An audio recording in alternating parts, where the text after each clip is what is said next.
Part 1. You will hear the introduction to a lecture on consumer habits. First, you have some time to look at questions 1 to 4.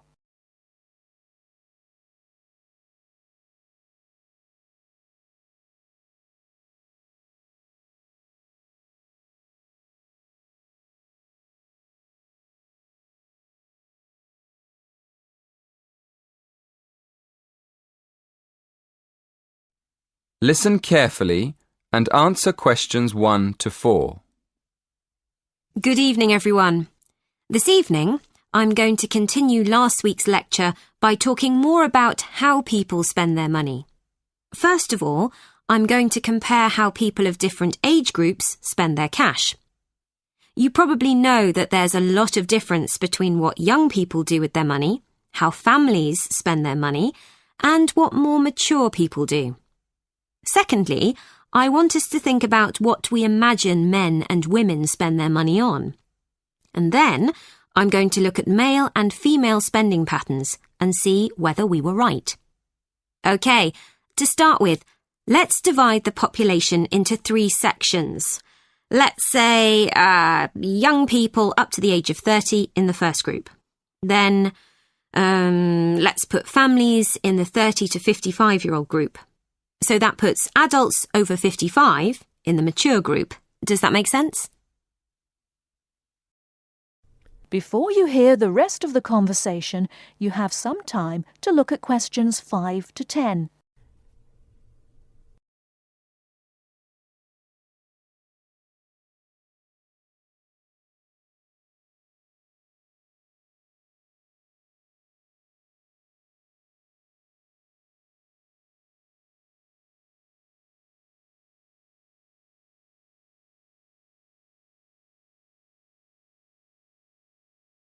Now listen and answer questions 5 to 10.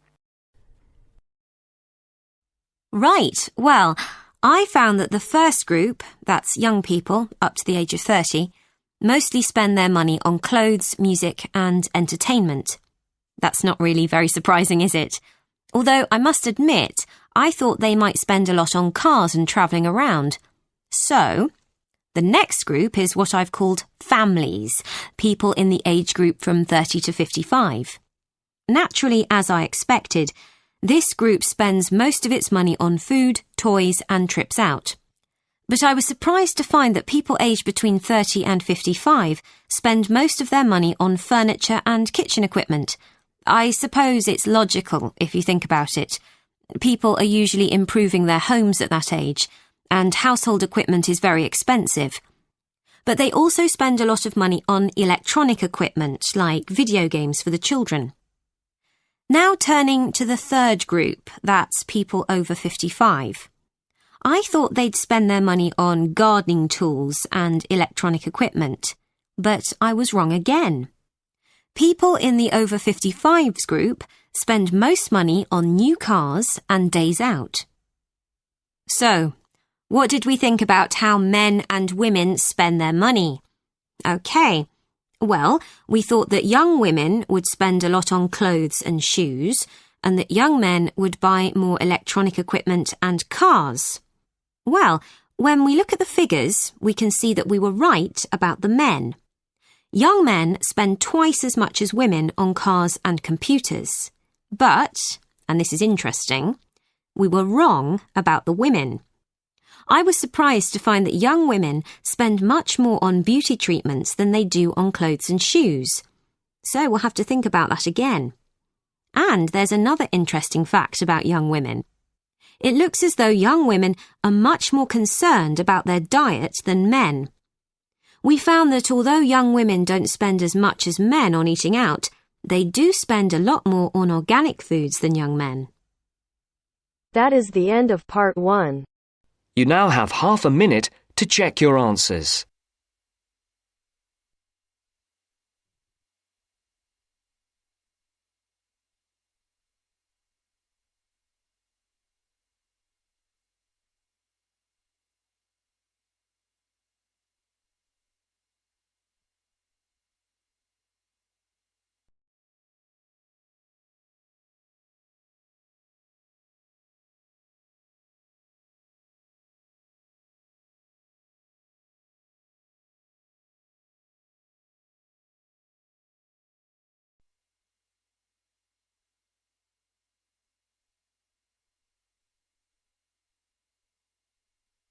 Now turns to part 2.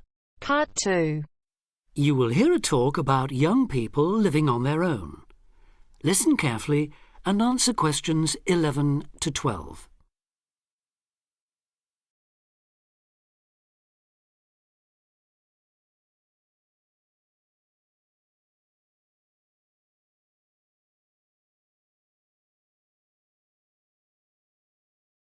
Listen carefully and answer questions 11 to 12. Loneliness is something we all suffer from in varying degrees, but young people living on their own can be particularly vulnerable. Many who leave the family home find they are less confident and have more difficulty in finding their feet than they expected. Often, going to work or study in another town or city will be the first time they have lived away from home. Although this may sound like an adventure for those dying to get away from the glare of the parental eye, for others it is a daunting prospect which generates apprehension, uncertainty and even fear. In fact, in a recent survey of over 1,600 people who had recently left home, 32% said that understanding and coping with loneliness was a crucial issue for them and made them feel highly stressed and distracted. An annual report by researchers last year recorded a noticeable increase in the number of individuals with homesickness, transition and isolation issues. Acknowledging that feelings of loneliness and isolation could impede progress at work or study, they examined the number of people using the welfare and health services. They found that young people in particular were prone to difficulties. Last year, 61% of all people using counselling services were aged under 30, and of this group, 57% were men.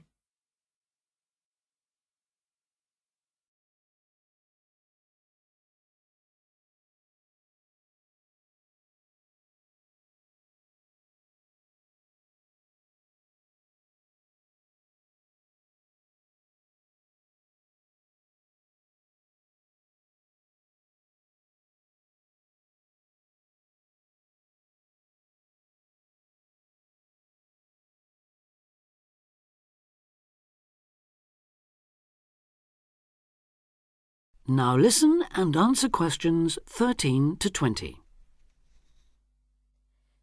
Leaving home involves a major change in lifestyle, work patterns and degree of independence. You will be away from home, family and friends and are no longer supported by familiar surroundings. For this reason, in the first year a lot of young people suffer from loneliness. Ironically, this sense of isolation comes at a time when you are likely to be surrounded by people most of the time. Living in a busy city, travelling on crowded buses and trains, you will be constantly among people. But this can sometimes compound your sense of being alone. Seeing others who appear at ease among large crowds, mingling and making friends, can make you feel excluded and inadequate.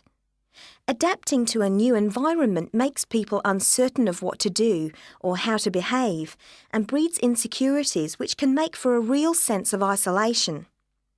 It is often those who are more used to being on their own who deal best with the transitional period of leaving home. Other reasons for feeling alone include high expectations of the big city where you have the best time of your life and meet lifelong friends. It may be the first time you have had to make new friends since you started primary school, and perhaps you are reluctant or finding it hard to replace old friends whom you miss. There are also pressures to juggle work and socialising, which may leave you feeling left out. Or it could be that you have a long-distance relationship and feel torn between your new lifestyle and that special person who lives so far away. Because loneliness can leave you with a sense of low self-esteem, where you become self-conscious and feel you have been rejected, it is very difficult to overcome. You may be reluctant to even try and make new friends or take part in social activities, and will also find it difficult to say no to things, leaving you feeling exploited and weak. One of the ways of combating loneliness is to remember that it's not your fault, and that it's something everyone has to deal with, despite appearances. Counsellors advise those feeling lonely to speak to someone they know about their feelings. They also ask them to consider joining groups and societies and to get involved in activities which interest them as a way of meeting more people. Of course, overdoing it and jamming your schedule with too many things just to avoid being alone will not work. But meeting others with common interests may be a step forward. If you still feel like you need someone to talk to, you could try group counselling, where you will be able to talk to and receive support from a small number of people with the same difficulties as you. For more information or to be put in touch with an individual counsellor, contact the local town hall support services. That is the end of part 2. You now have half a minute to check your answers.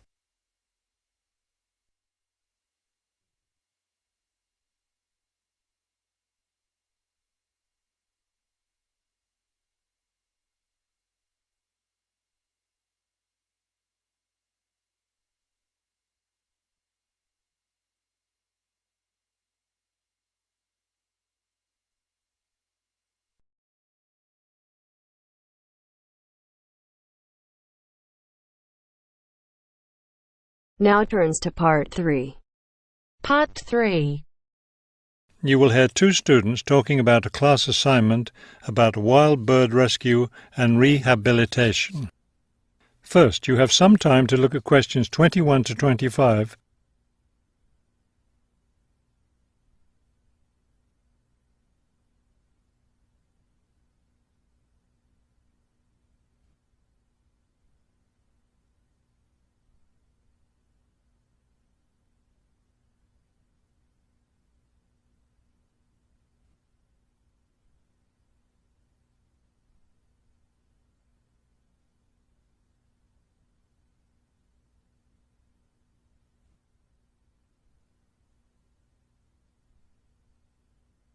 As you listen to the first part of the conversation, answer questions 21 to 25.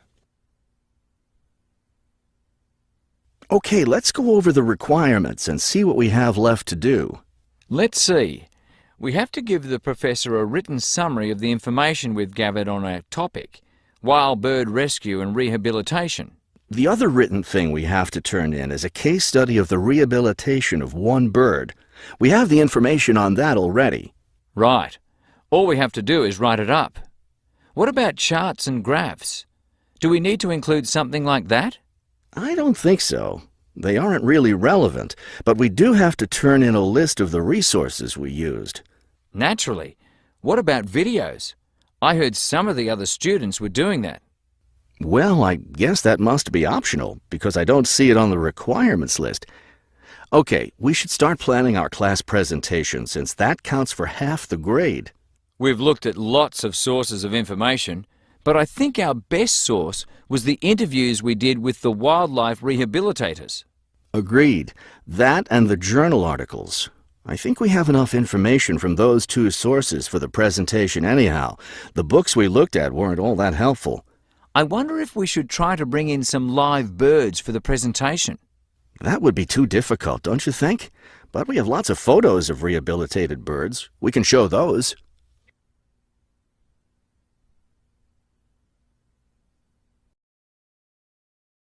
Before you hear the rest of the talk, you have some time to look at questions 26 to 30.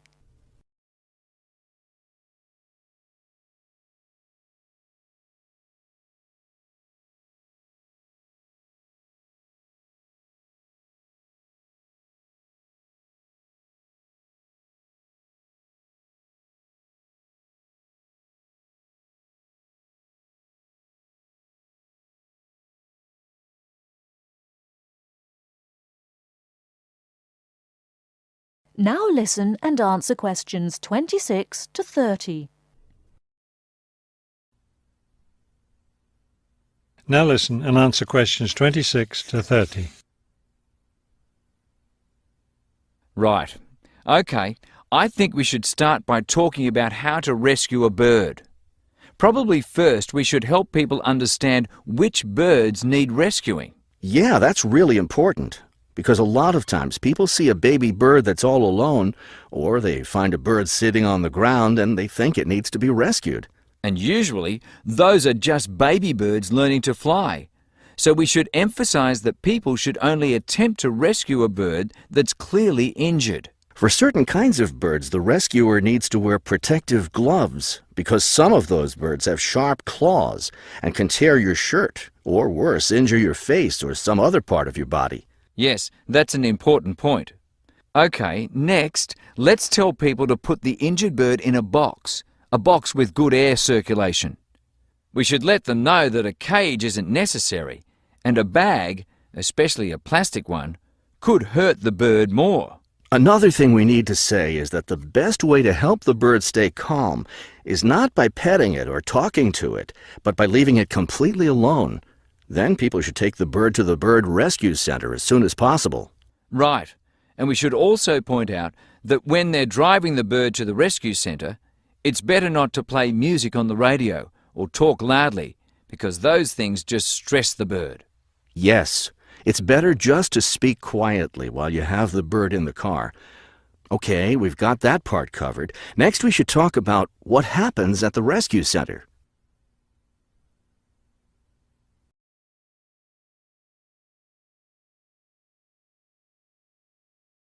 That is the end of part 3. You now have half a minute to check your answers.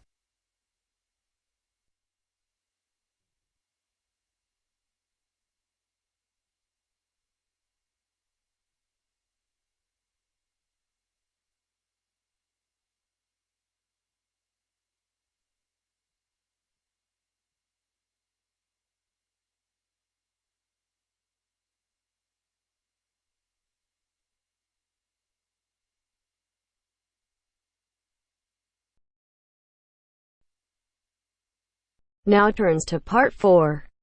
Part 4. You will hear a speaker giving a talk about some recent research about unusual life forms. First, you have some time to look at questions 31 to 40.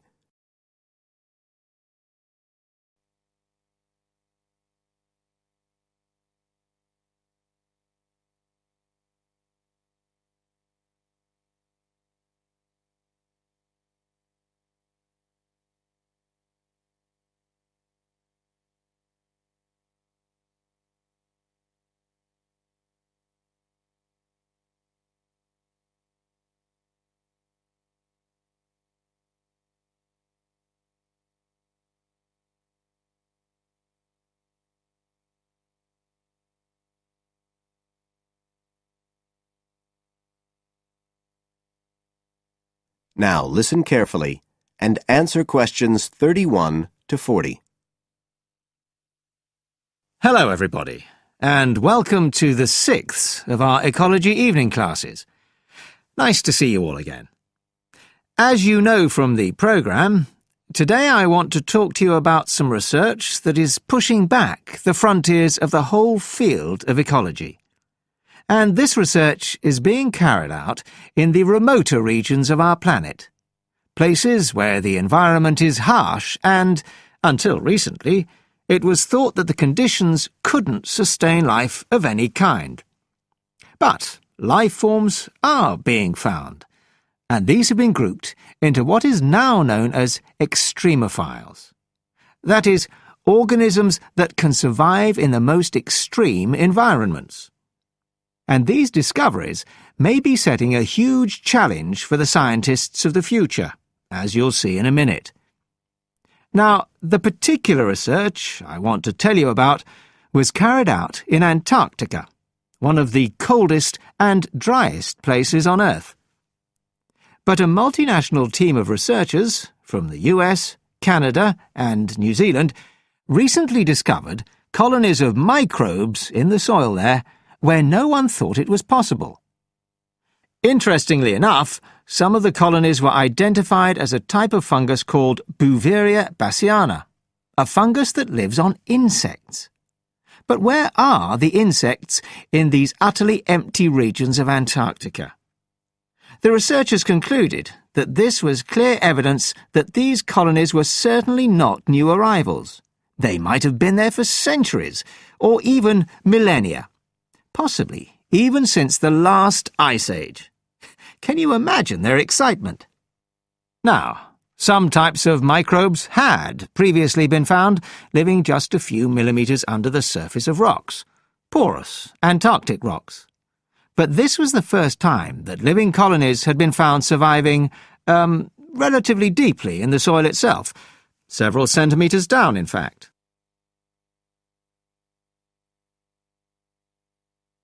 So, the big question is, how can these colonies survive there? Well, we know that the organisms living very near the rock's surface can still be warmed by the sun, so they can survive in their own microclimate. And this keeps them from freezing during the day. But this isn't the case for the colonies that are hidden under the soil. In their research paper, this team suggested that the very high amounts of salt in the soil might be the clue, because this is what is preventing essential water from freezing. The team found that the salt concentration increased the deeper down they went in the soil. But while they had expected the number of organisms to be fewer down there, they actually found the opposite. In soil that had as much as 3,000 parts of salt per million, relatively high numbers of microbes were present, which seems incredible. But the point is that at those levels of salt, the temperature could drop to minus 56 degrees before frost would cause any damage to the organisms. This relationship between microbes and salt, at temperatures way below the normal freezing point of water, is a really significant breakthrough. As you all know, life is dependent on the availability of water in liquid form, and the role of salt at very low temperatures could be the key to survival in these kinds of conditions. Now, the process at work here is called supercooling, and that's usually written as one word, but it isn't really understood as yet, so there's a lot more for researchers to work on. However, the fact that this process occurs naturally in Antarctica may suggest that it might occur in other places with similar conditions, including on our neighbouring planet, Mars. So, you can start to see the wider implications of this kind of research. In short, it appears to support the growing belief that extraterrestrial life might be able to survive the dry, cold conditions on other planets after all. Not only does this research produce evidence that life is possible there, it's also informing scientists of the locations where it might be found. So all of this might have great significance for future unmanned space missions. One specialist on Mars confirms the importance of the interaction. That is the end of part 4. You now have half a minute to check your answers.